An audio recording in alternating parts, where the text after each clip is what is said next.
Hey, how's it going? It's Ryan, No Man Forge. So today I'm going to show you how to grind a hammer.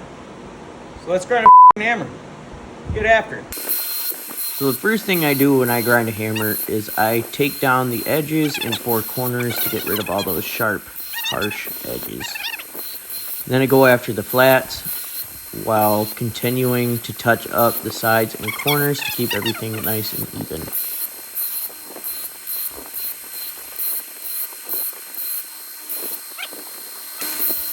And as for the rounding side, I like to go very aggressive with all four sides and corners to create that nice crown look so that it has a nice transition to the center.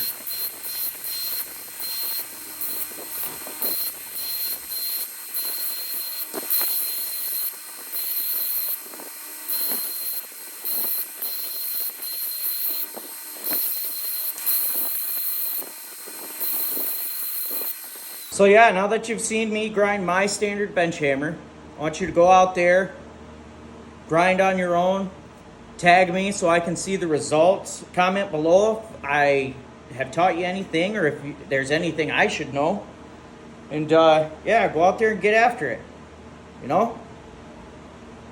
Yeah.